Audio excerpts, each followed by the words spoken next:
Long ago in the quiet village of Oke Agba, there arrived a young bright-eyed woman from the city named Chinyere Okorokwo.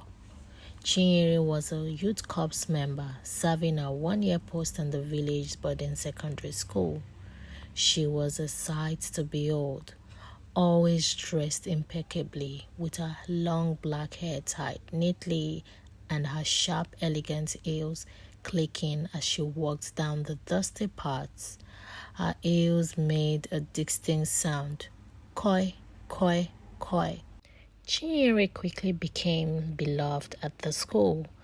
Her warm smile and cheerful spirit made her a friend to everyone. The students admired her and the teachers respected her gentle nature. Everyone, that is, except Ndidi, a notorious senior in SS3, a boy known throughout the school for his troublemaking ways. He was the leader of a gang of friends, Charlie, Rukewe, Thier, and Theophilus, all feared for their bullying and unruly behavior. One fateful day, Chinyere was teaching Ndidi's class. While explaining a complex lesson, she noticed Ndidi sleeping on his desk. Gently, she called him out, asking him to repeat the last thing she said. Ndidi, startled, could not answer and felt the eyes of his classmates on him. His pride bruised. He insulted her in front of the whole class. Though hurt, Chinyere held her head high, calmly asking him to come out of the class for his punishment. He was asked to stay outside of the class until the lesson was over. Ndidi burned with anger. He was not going to let it go. That evening, after class, Ndidi and his friends plotted revenge. They knew Chinyere's routine, knew the lonely path she took home each evening. The plan was set. As dogs fell one evening, after an extra class, Chinyere walked down her usual paths, her heels clicking against the stones, koi, koi, koi. It was usually safe, a short route with only her thoughts and the quiet of the village night for her company. But that night, lurking in the shadows were Ndidi and his gang. They ambushed her, cruelly taunting her, pushing her and harassing her. One by one, they violated her, a horrific betrayal of all that she had shown them.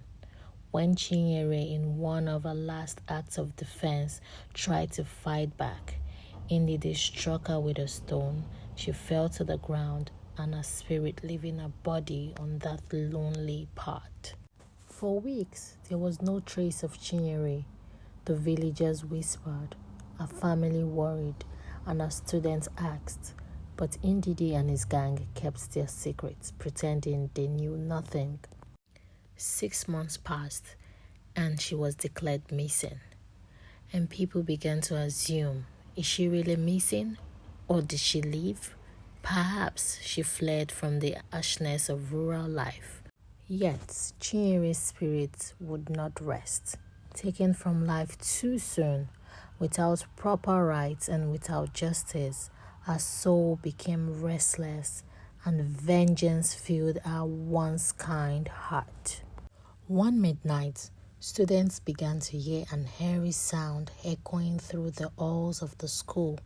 Koi, koi, koi, the haunting, unmistakable sound of our heels. Some whispered they heard weeping.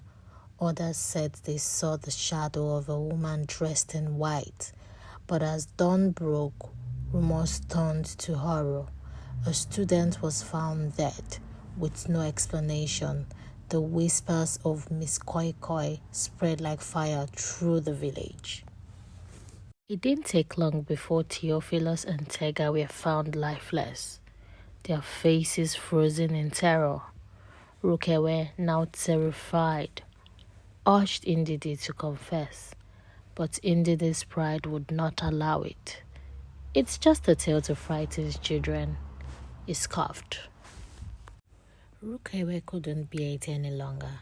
After narrowly surviving an attack by the spirit, he went to the school principal, trembling as he revealed everything. The principal called upon the village elders and the police and the local press. With Rukewe's guidance, they were led to the lonely path to a hidden grave where Chinyere's body had been cruelly left. They conducted the rites and her family took her body away, laying her to rest with the love and honor she deserved.